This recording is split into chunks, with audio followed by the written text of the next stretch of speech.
Joining us now, Democratic Congressman André Carson of Indiana. He's a member of the House Intelligence Committee. He's one of just two Muslim members of the United States Congress. Congressman, thanks very much for joining us.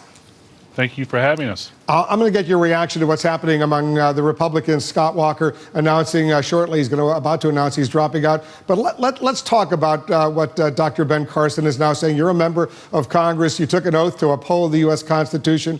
You serve this country. You're also a key member of the House Intelligence Committee. You're privy to the most secret information the United States government has. When you hear Dr. Carson say he wouldn't agree, he wouldn't like to see a Muslim as president of the United States in charge of this nation, what's your response?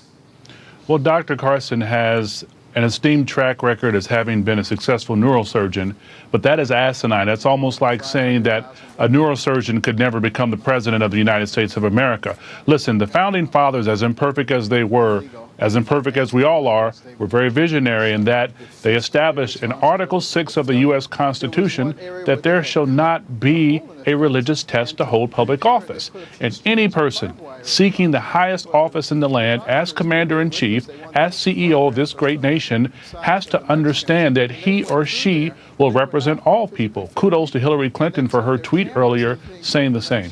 Do you agree with CAIR, the Council of American Islamic Relations, that Dr. Carson should now drop out of this presidential race as a result of his comments? I appreciate CAIR for their boldness in this regard. If he does not drop out, he should certainly recalibrate and get new staffers and perhaps get a history lesson of what it means and what the Constitution means and what it really means to lead this nation. I think that he has to understand that he is living in the 21st century. We're in a pluralistic society. We have a multicultural society, multiracial society, and multi-religious society. And if he really is serious about becoming the president of the United States, he should understand that fact. Representative Carson, I want you to...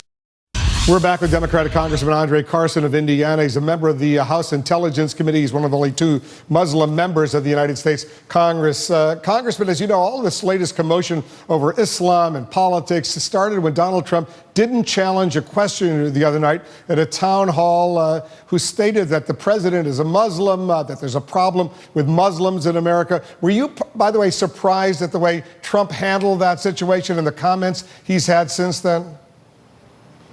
Well, you know, I saw where he recently said that he loves Muslims.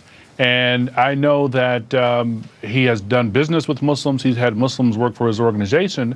For me, I think we're living in a time where politicians are poll obsessed and focus group obsessed.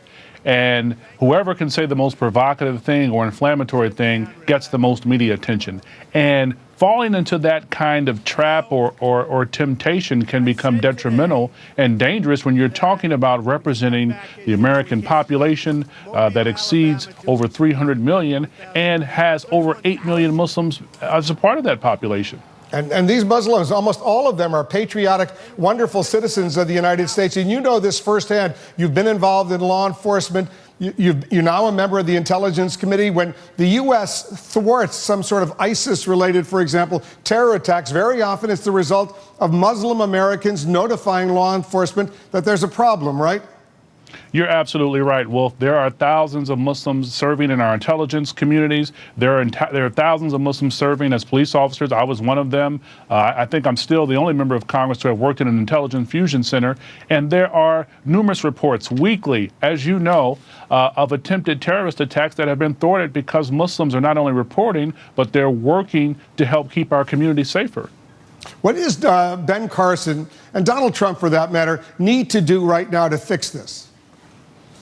Well, I think it would be wise for their staffers to arrange meetings with Muslim leaders, with regular Muslims, average everyday Muslims, spanning across the spectrum. You know, we are a monotheistic, but we are not monolithic. There are South Asian Muslims, Arab Muslims, certainly African-American Muslims who have been here since the inception of this country. There are white Muslims, and so on and so forth. I think they would be wise to sit and hear what Muslims have to say. And by the way, these Muslims are not wedded to any particular political party. There are Republican Muslims, independent Muslims, and of course, Democratic Muslims. As there should be in our country. Congressman, thanks very much for joining us. What an honor. Thank you for having us. Thank you, Representative André Carson of Indiana. Coming up.